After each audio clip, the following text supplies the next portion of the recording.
Hi folks, and welcome back to this channel and to another video.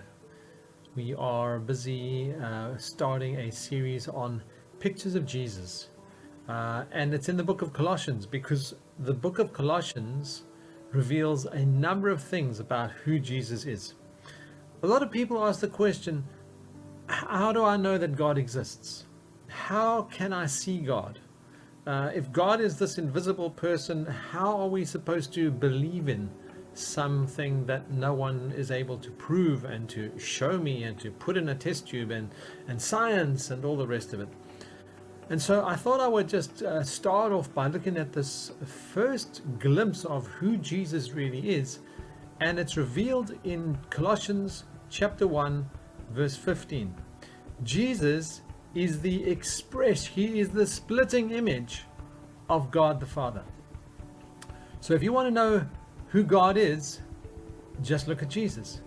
Now, there is no denying Jesus was a historical character. I don't think anybody denies that. People know that this person called Jesus lives.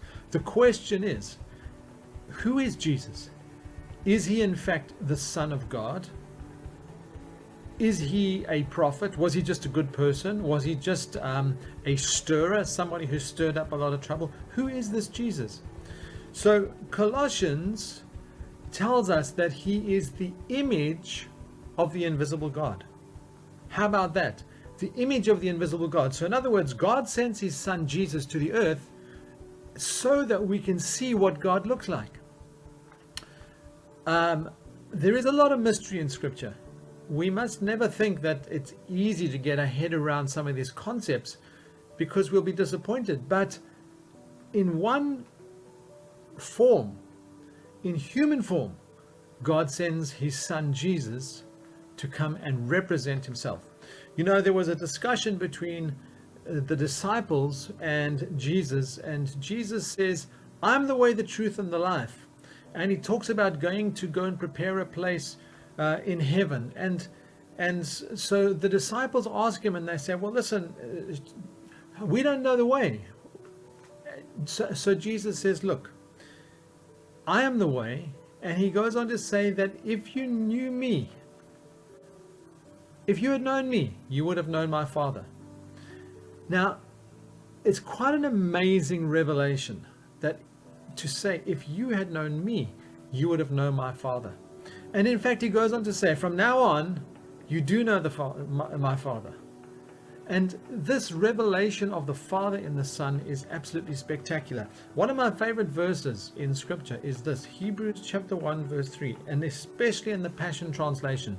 Listen to what it says here. It says, "The Son is the dazzling radiance of God's splendor, the exact expression of God's true nature, his mirror image. He holds the universe together and expands it by the mighty power of his spoken word. He accomplished for us the complete cleansing of sins, and then he took his seat on the highest throne at the right hand of the majestic one." I love that verse. I can just read that verse over and over. He is the dazzling radiance of God's splendor. But listen to this, the exact expression of God's true nature, his mirror image. Jesus was right. If you know me, if you've seen me, you've seen the Father, because he said, "I and my Father are one." Absolutely amazing. Jesus said to Philip, "I've been with you all this time. Don't you know who I am? How could you ask me to show you the Father? For anyone who has looked at me has seen the Father." I just love that.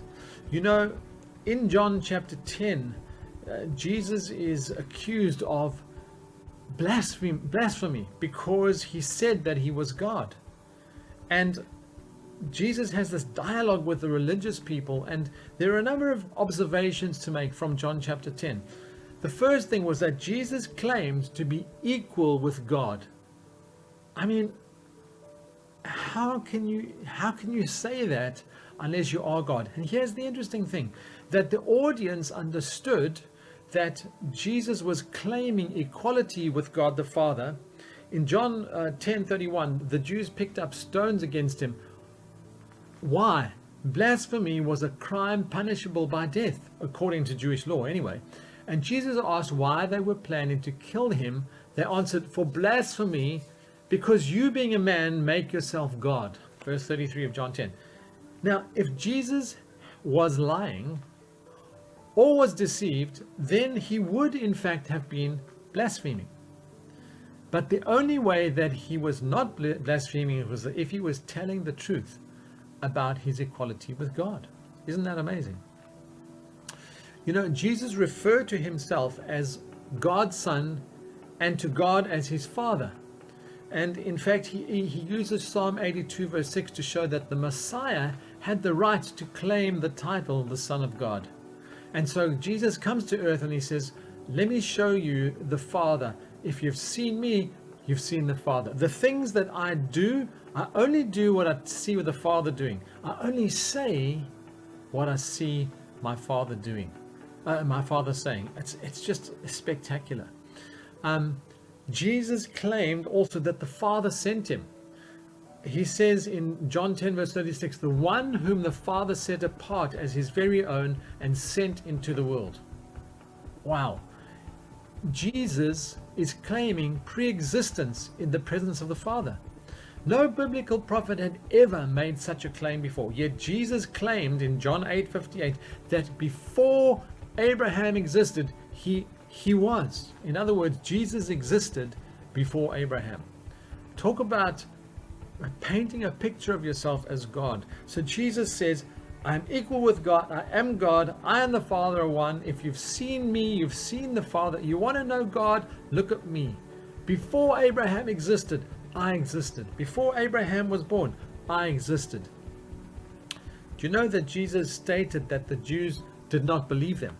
He never said that they misunderstood him or his claim to be God, just that they didn't believe. My question to you is this: what do you believe about Jesus? Do you believe that Jesus is the image of God?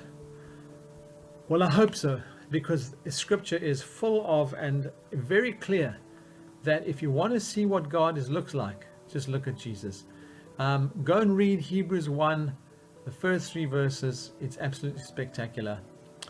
And may the Lord bless you. I hope that you have enjoyed this snippet of an insight into who Jesus is.